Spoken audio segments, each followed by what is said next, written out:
Baik, perkenalkan nama saya Eugenius Dorama Satrio dengan NIM A1011231218.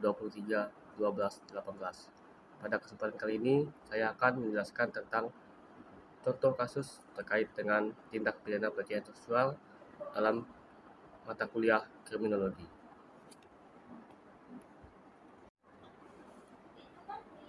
Di Indonesia, isu pelecehan seksual di lingkungan pendidikan semakin sering mencuat ke publik. Sekolah yang seharusnya menjadi ruang aman untuk belajar dan berkembang, terkadang justru menjadi tempat terjadinya kekerasan. Kasus yang terjadi di SMP Negeri 4 Kuala Mandar B, Kabupaten Kuburaya, Kalimantan Barat menjadi salah satu contoh nyata yang menimbulkan keprihatinan masyarakat luas. Kejadian ini bermula dari dugaan perilaku tidak pantas seorang guru berstatus PNS terhadap salah satu siswi kelas 8. Beberapa siswa menyebut guru tersebut sering bersikap gentil kepada murid perempuan, hingga salah satu pada suatu hari saat upacara bendera, seorang siswi pingsan dan diangkat oleh guru tersebut. Saksi mata mengungkapkan bahwa tangan guru itu justru meremas bagian sensitif tubuh siswi tersebut.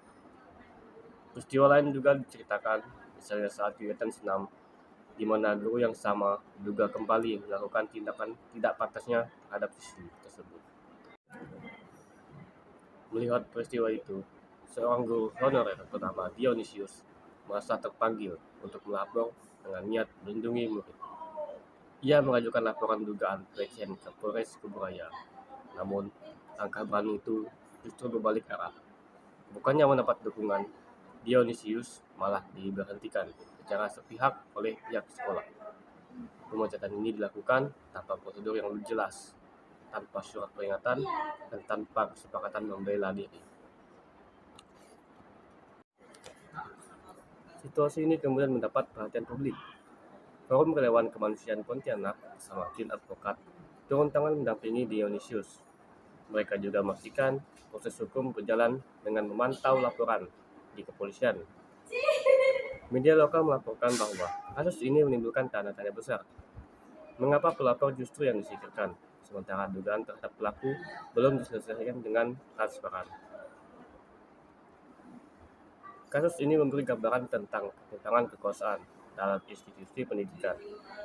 Guru PNS memiliki posisi kuat dalam struktur sekolah, sementara guru honorer berada dalam posisi rentan. Hal ini membuat pelapor mudah disingkirkan dengan alasan administratif. Bagi korban, kondisi ini menimbulkan trauma psikologis sekaligus risiko stigma dari lingkungan sekitar.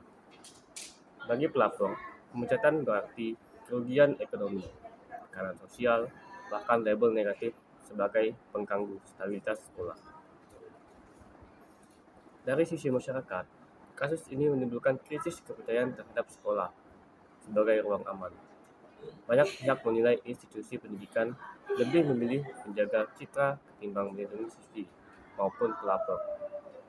Fenomena seperti ini mencerminkan adanya budaya tutup mulut di sekolah, di mana kasus pelecehan lebih sering ditutupi daripada diungkap demi menjaga nama baik.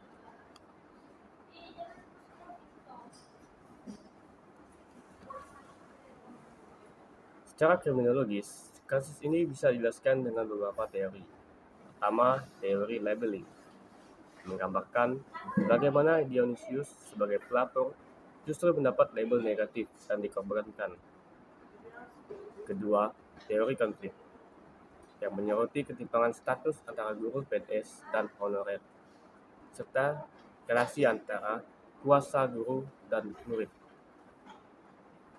Ketiga, viktimologi, yang menjelaskan adanya korban berlapis, siswi yang menjadi target pelecehan sekaligus Dionysius yang mengalami viktimisasi kedua akibat pemecatannya.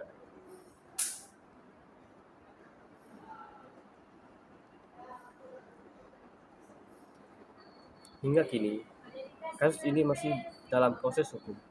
Namun yang jelas, ada banyak pelajaran penting yang bisa kita tarik. Pertama, perlindungan terhadap korban dan pelapor harus menjadi prioritas. Undang-Undang Tindak Pidana Kekerasan Seksual sudah mengatur hak-hak korban, termasuk pemulihan psikologis dan jaminan keadilan. Selain itu, Undang-undang Perlindungan Saksi dan Korban seharusnya memberikan jaminan keamanan bagi pelapor agar tidak mendapat intimidasi dan pembalasan. Kedua, sekolah sebagai lembaga pendidikan harus membangun sistem pengaduan internal yang aman, rahasia, dan melindungi pelapor. Mekanisme seperti whistleblowing internal, pelatihan pencegahan kekerasan seksual, serta sosialisasi hak-hak anak perlu diterapkan agar kasus serupa tidak terulang. Ketiga, peran masyarakat serta media sangat penting untuk terus mengawal kasus ini. Sorotan publik menjadi tekanan moral agar proses hukum berjalan adil dan transparan. Dukungan publik juga berjalan adil bisa menguatkan fungsi korban maupun pelapor agar tidak merasa sendirian menghadapi tekanan.